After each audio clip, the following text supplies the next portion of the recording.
So I was able to flip throughout the course of about 15 to 18 months. So between the capital we made off selling the duplex and the capital that we made from flipping, I now have a significantly larger capital stack than I had started with, 2 years prior. And so now I was really positioned to go take down something in the larger multifamily space. That's good.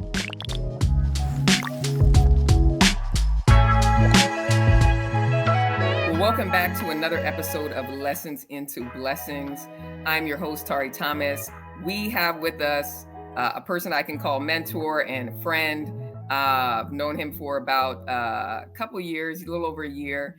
And we're just going to have him on to share a little bit about how he went from corporate America in working in the retail industry for over 30 years to transitioning to real estate just 5 years ago. And now on the journey of jumping into owning his own business as an area developer, a franchisee business owner, and he's stacking it up. So we're going to talk a lot about just his transition out of the W-2. So if you will welcome with me, Tim Severson. Woohoo! Yay. You know, it's funny. Every time I do an intro, I intro it like I got an audience, like a studio audience. So we got to hype our own selves up. I feel it. I love it. So thanks for joining me, man. I appreciate it. I was going to say out of your busy schedule, but what is a area developer of, can we say the names? Nekter stores. Yeah, that's cool. Nekter and so you transitioned out. What is a day in the life right now? What is a day for you like? Depends on the day. I will say, I know we'll get into the 30 years prior of that corporate For sure, America, definitely. But, my days have a lot more time in them now. Yeah. And so I think the largest benefit through the transition that I've been on has been really capturing the ownership of my time. And Amen. So it just depends on how I choose to do it. You know, I say there's always some work to do, but I get to choose when I want to do it and what day, and so I get to lay that out. It's on my own journey. So I think the key that you just said is choice, right? Yes. Like I get to choose how I lay it out, and that's really critical. So so let's talk about just how you got into real estate. What started your journey down this path? 25 years of W-2 golden handcuffs. I got to a place in life. It was my mid 40s. I'm 52 now. I like to put it all out there, right? Hey, you're better than me. I don't. But I think that's the thing I try and share when I'm asked. It was a big life lesson for me. After so many years of climbing that corporate ladder, getting promoted, growing the income, taking on more responsibility, and you blink 20 years later and you wonder, where did all the time go? Right. Our oldest daughter was out of the house. Our middle daughter had just graduated high school, and our youngest was a freshman in high school. And I kind of just reflected on where I was at in life at that time and realized, wow, I had spent a lot of those years away from my family and not having ownership of my time. Because with that position that I had, I was taking 85, 90 flights a year, sometimes 100 flights a year. And I traveled at that level for 16 years. And so what got me to look at that real estate path was just having this huge reflection. And Tari, I didn't even realize I was running the rat race. I was just running the race, and I was running really, really fast until one moment in time. And I can't even tell you exactly what it was. It just started to have that inner reflection about where I was at in life and where I was headed and what I wanted. And so I realized I didn't have a plan. I didn't have the financial means. And so now what? Because that's what led me to look at real estate. Real estate had always been a passion of mine.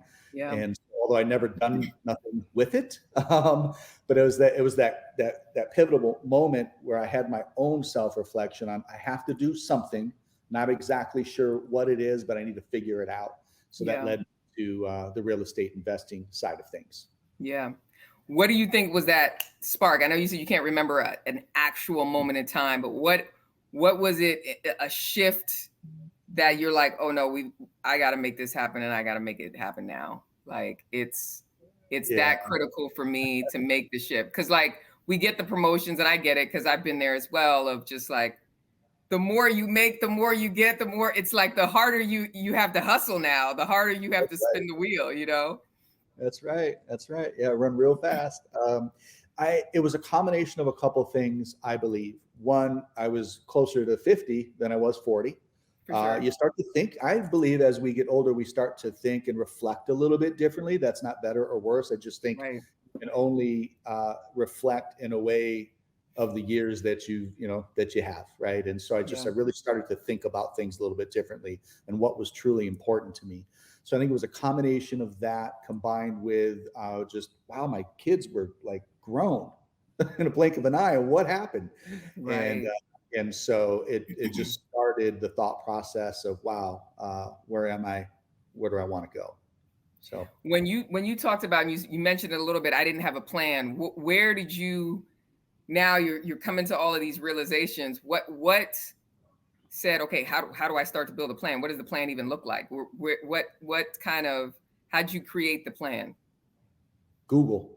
I was Let me like, tell hey, you. real estate investing. And up came this little YouTube video, this guy named Mark Ferguson, and he was talking about invest for more. And at that time, he was talking about buying single family homes that needed rehab, the Burr method, cash out, buy another one, and you start stacking them up. I thought, wow, Yeah. sounds pretty cool. So I bought his book. And then in his book, he referenced Bigger Pockets, which I had not heard of before. So I downloaded the Bigger Pockets podcast. And at that point, when I had the epiphany that, oh, wow, like I have to do something, I have to figure this out, I became incredibly passionate about it. Yeah. And it was like Yeah. I lived and breathed it for so long. Yeah. So I started with episode number 1 of Bigger Pockets and listened to all 300 of them, about 300 at the time in Wow. succession. But through listening to all those episodes, it was getting educated, right? There was additional book recommendations that came out of those podcasts, like Rich Dad Poor Dad, Cashflow Quadrant. And also something that was really helpful for me in going through all of the Bigger Pockets episodes was that it was more of this higher arching real estate investing platform. It could be single family, it can be multifamily, it can be fix and flips, it can be buy and hold, it can be notes, it can be all these things. And by the time I got to all the episodes, I thought, wow, okay, multifamily, that's what I want to do. That's good. And That's good. so then I Googled multifamily podcast and it brought me to Rod Cleef popped up. And so I actually joined that mentorship program. I had joined a second multifamily mentorship program along the way. This was back in 2019. Okay. And then the journey just kind of kept growing from there as I started spending more time around people that were thinking the way, already doing the things that I wanted to do. It helped me broaden my horizons and learn how to think a little bit bigger and realize what's possible, that there is another way outside of clocking in and out and trading my time for that, multi 6-figure income. So that was what it was. That's good. That's good. I love the fact that you're just, as you're educating yourself, your mindset is shifting, it's expanding, surrounding yourself with like-minded individuals. Your mindset is expanding and it's shifting. And it's funny how you can go back and look at like, wow, man, that was just 5 years ago. And like, whoa, what do you believe is the mindset you needed to adopt to be where you are right now? Because there was an exchange you had to make, right? Like, I could continue to do this, I could continue to hustle and keep doing the same thing that I'm doing, but what are the mindsets shifts that you had to make to kind of stand where you are right now? Great question. There's probably a ton of answers to that. Yeah. I guess I know that you've heard, we all hear this in the circles that we run, is like, what's your why? And what I recognized at that point, dating back a few years, is my why was my time. Like, I didn't want to take 85, 90, 100 flights anymore. I didn't want to run that race. And so it was this deeply rooted fire to figure out how to get ownership of my time. That's And good. so that was the first thing. Like, that's what drove me. It was like, oh yeah, I don't want to do this. And I didn't see any other way out. Like, I couldn't Yeah. just, that was a pretty healthy income to be, Yeah. I couldn't just go get another job or another trade, right, to replace Yeah. that income without that travel. And so once I realized how deeply rooted, like the desire, I'm going to backtrack for one moment. As I was going through a lot of that reflection, what fueled me was I all of a sudden started to have a lot of regret.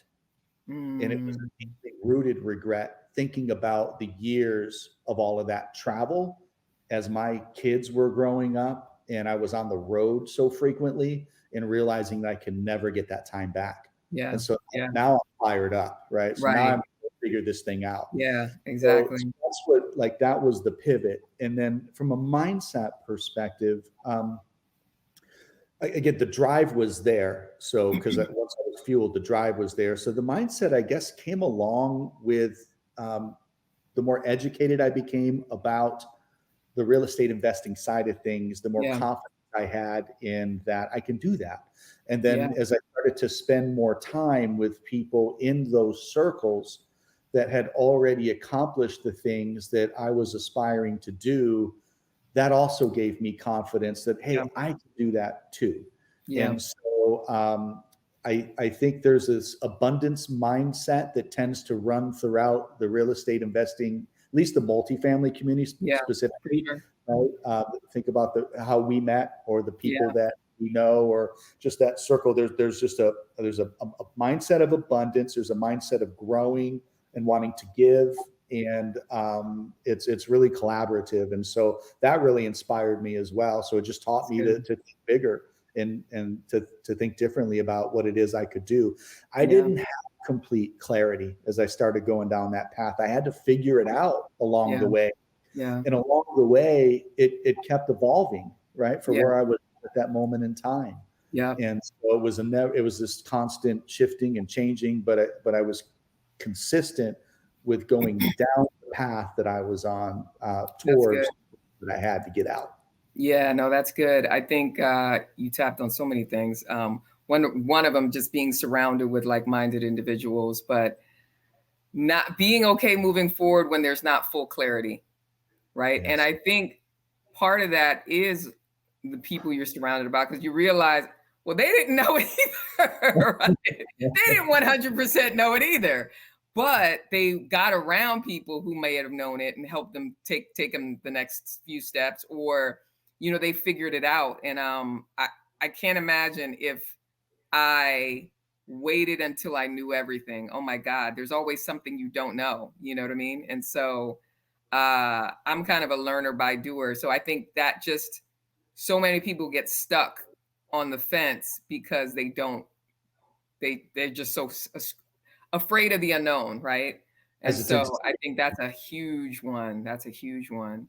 So I know you brought up like Robert Kiyosaki, and we can talk about kind of your shift from employee to, which is kind of the, if people know ESBI, kind of employee self-employed is more of the active side of the cash flow quadrant, right? You work, you exchange your time for money, and this passive side, which is the business ownership and also the investor side. You kind of went a lot of people go the business owner side and then they go to investor. You went the investor and then to business owner, which is dope to me, which I'm sure you'll roll that back into other investments that make sense.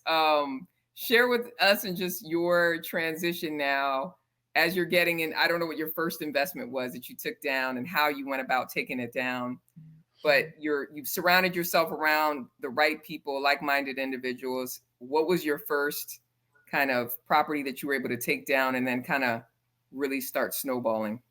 Where to go from there? Okay. Mm-hmm. So the first property that we bought was actually a duplex in Sedona. And but ironically, we weren't really looking for duplex. We were looking for fourplexes. And the reason we were looking for fourplexes is at the very beginning of that educational stage, I realized, okay, single family, that's not it. So Right. wow, let me look up to 4 units. And so I started looking at fourplexes around Phoenix MSA. And then there was this duplex that popped up in Sedona that checked it. Pretty much the cost of the duplex and the cost of the fourplex were very similar, Yeah. but the expenses ratio was better and the cash flow was stronger out of the duplex. So we bought the duplex. But then ironically, as we closed on the duplex, it was a typical, value add opportunity. So started renovating the units, right? Just the 2 units, so renovating the one. But meanwhile, I'm still listening to all these podcasts, and now I'm into the multifamily part of the podcast. And so by the time I was done renovating those 2 units, I was like, I don't want to own these 2 units. I want to own larger multifamily. Yeah. And so we stabilized the property, put long-term tenants in it, and then ended up selling it and did well on the exit. And then so what that did is that it helped build that capital stack to be able to roll into a larger multifamily asset. Cool. And so in conjunction with that, I also started flipping. And so I was buying properties, and I had 4 going at one time. They didn't always have 4 going, but I started flipping. And thankfully, I was pretty good at it. So I could close on a property, and I was doing full guts, like all the way down to the concrete floors and the drywall. Wow. So it was new cabinets, new countertops, new flooring fixtures, all the things all the way through. But I would have them done in 25 to 30 days. They'd come to market. Market was hot, pop, they'd be gone. So I was able to flip throughout the course of about 15 to 18 months. So between the capital we made off selling the duplex and the capital that we made from flipping, I now have a significantly larger capital stack than I had started with, 2 years prior. And so now I was really positioned to go take down something in the larger multifamily space. And so what we did, made the decision to go the JV route, joint venture, and we partnered up on a 40-unit apartment complex and a 52-unit apartment complex. And my partners already owned a 30-unit and a 36-unit. So collectively, we had 158 units that we were self-managing. And so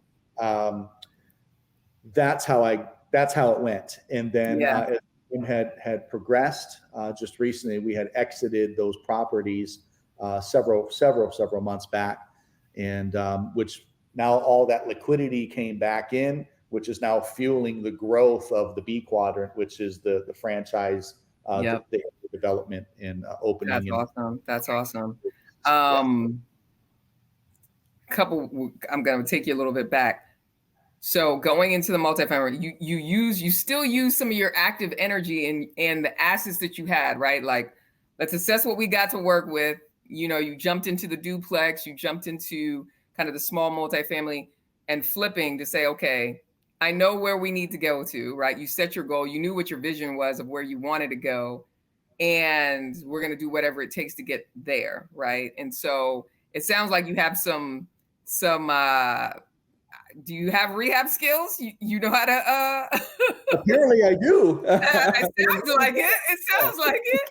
So you use pretty much the assets that you had at your fingertips, right, to go create additional capital, right, within that time span, which is I'm always telling people, like, assess what you have in your wheelhouse, assess what assets are available to you.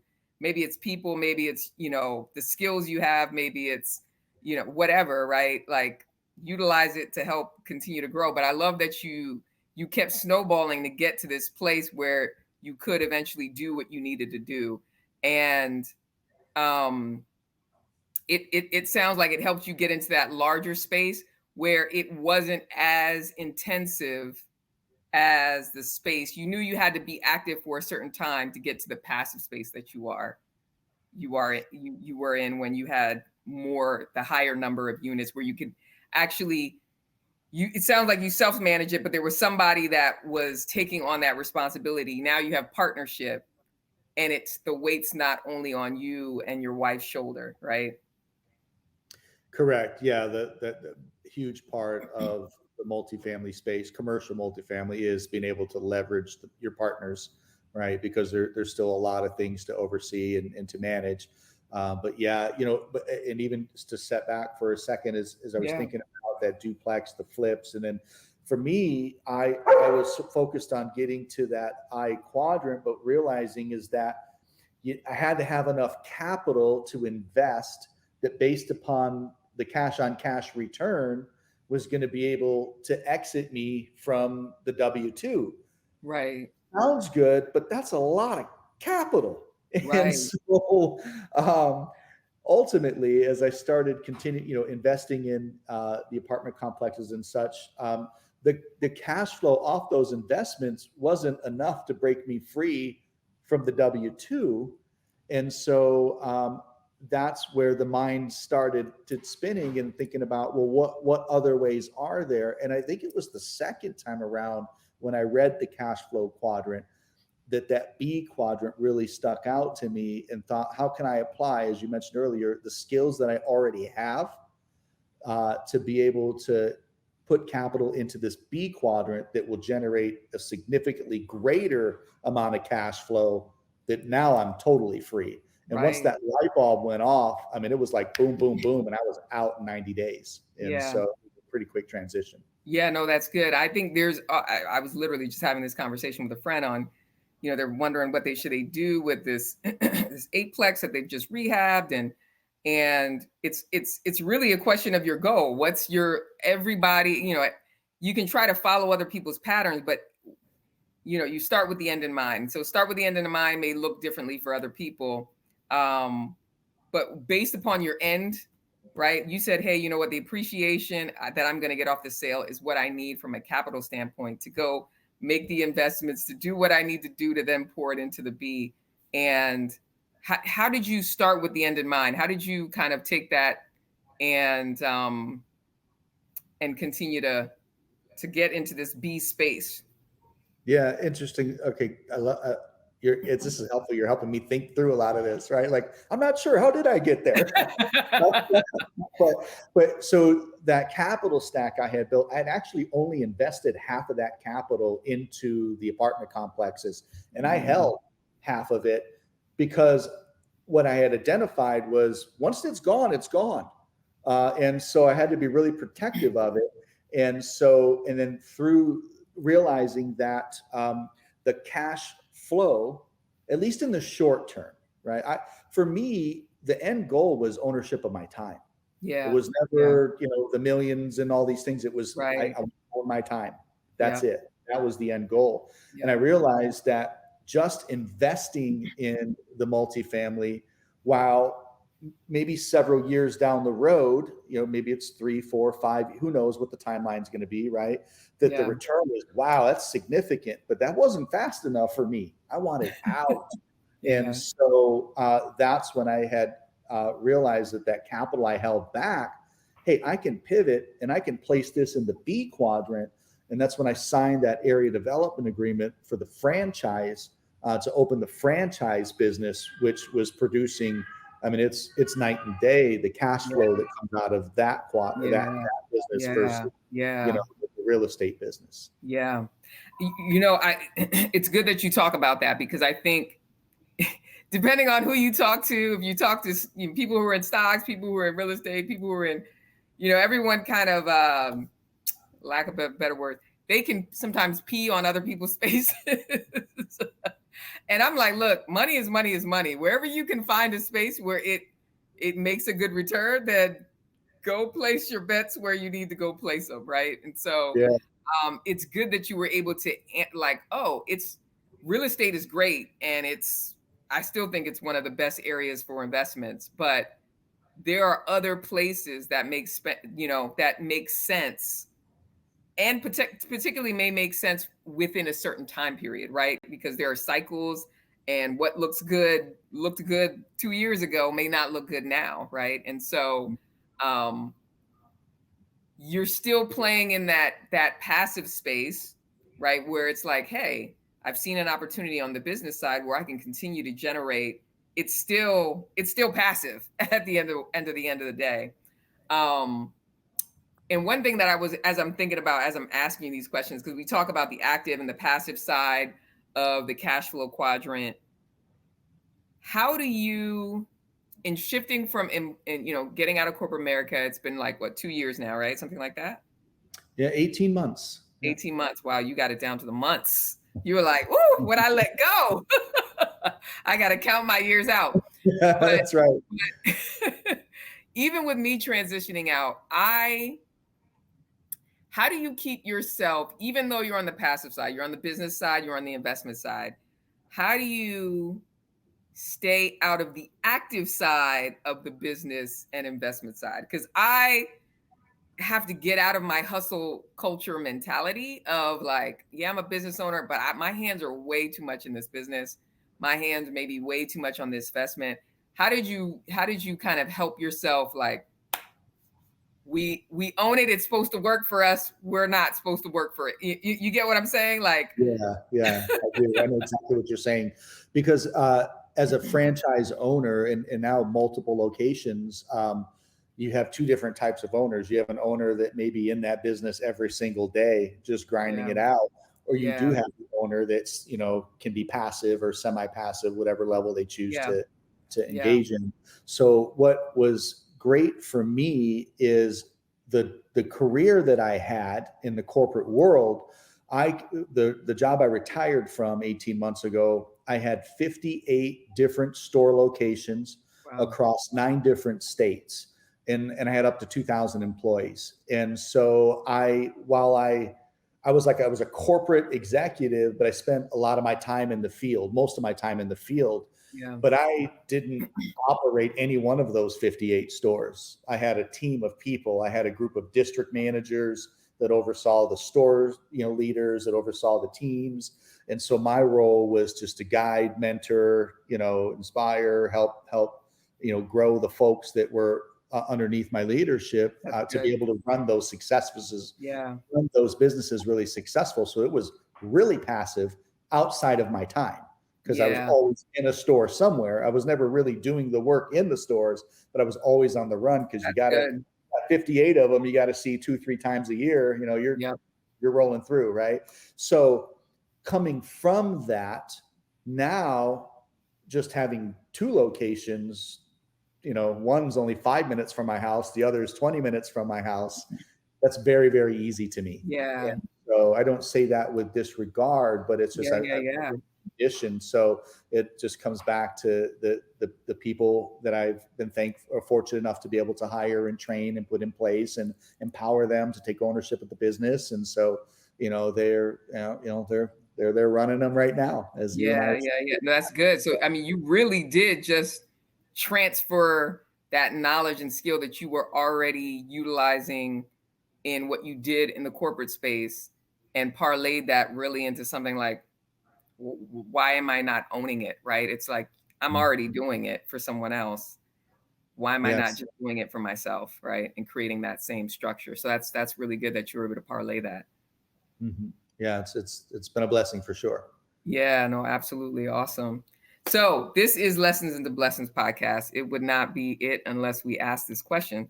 So we're kind of a believer of the lessons that we've gone through in our life. It always teaches something, and if we're able to see the beauty that comes out of it in the end, right, that we can always turn a lesson into a blessing. So what is a lesson that you've learned over, let's say, the journey of this past 5 years that has been able to turn itself into a blessing for you now? Something that may have been maybe a mistake or a hurdle that you've been able to transform into a blessing and learn from it. Yeah, I would say it's what fueled it to begin with. And it was the moment that I had the realization that time is truly our most valuable asset. Absolutely.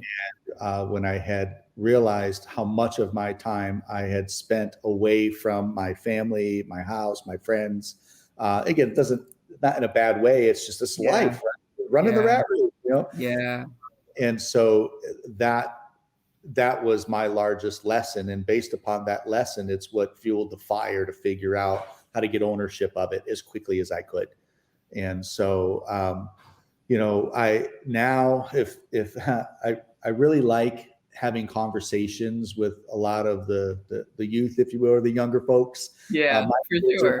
now, my youngest is 19, others are in their 20s. So as their friends are around and such, that's a pretty sharp generation. Like they think differently. They definitely think differently, for And I sure. love it. So when one of them expresses an interest, they're like, as they've maybe watched or seen the evolution that I've had and how it's changed my life, or they maybe see something on TikTok or wherever about investing or all these things. So Right. when they ask questions, I love to fuel into them.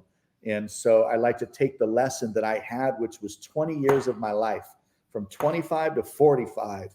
If I can play a small role in helping someone have the reflection that there is another way outside of the corporate, and that's not bad, right? We're all Yep. programmed differently. Yeah. Yeah. But I never knew there was another way.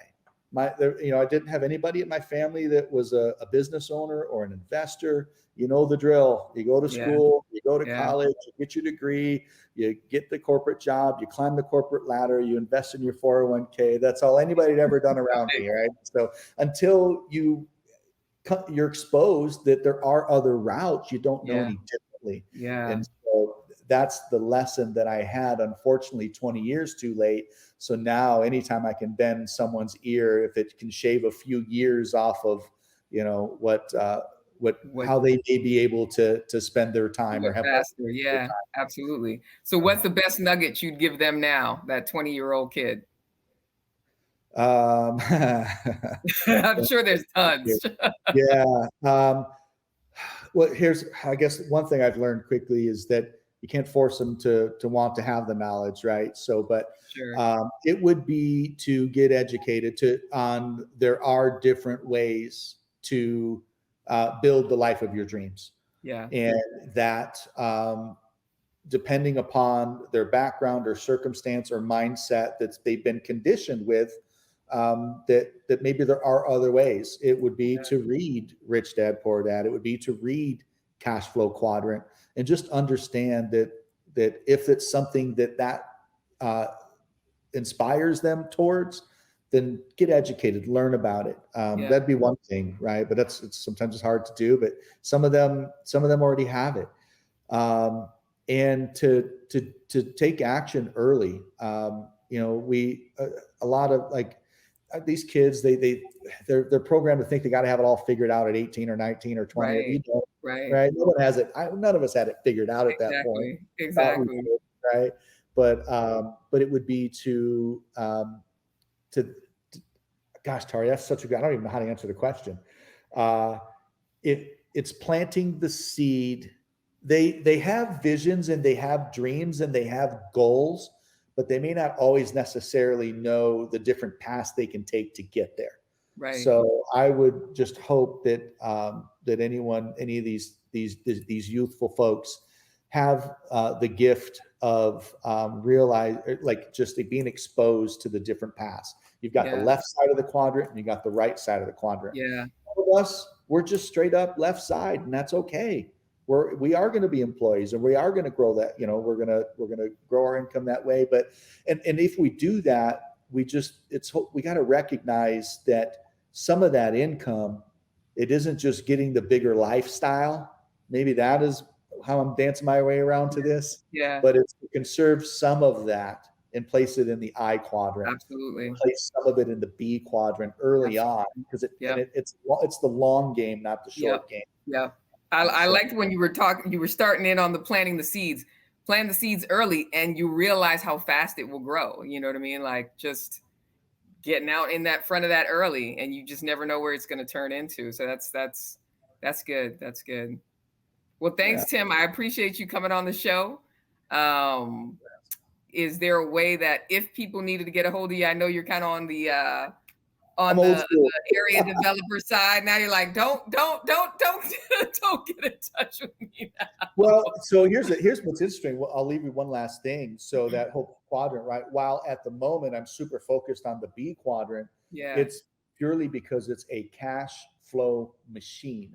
That machine is just going to feed the I quadrant. So it feeds multifamily. So at the end of the long game here is multifamily real estate. For sure. But it's figuring out how to generate the cash flow you do it know, to be able faster. to put that money into real estate. Yeah, Yeah. the results Yeah. that you're after. So I love it. I love it. yeah, I mean, they can hit me up on LinkedIn, Tim Severson, Facebook. Let's see, I think I have an Instagram, but I don't use it much. Hey, I get it. I get it. We're Generation X. Yes, yes. And then they could also send me an email at tim@thriveequityinvestments.com. Awesome. Well, man, I appreciate you for having me on the show. And I thank you guys for listening into another episode. Until next time, stay blessed.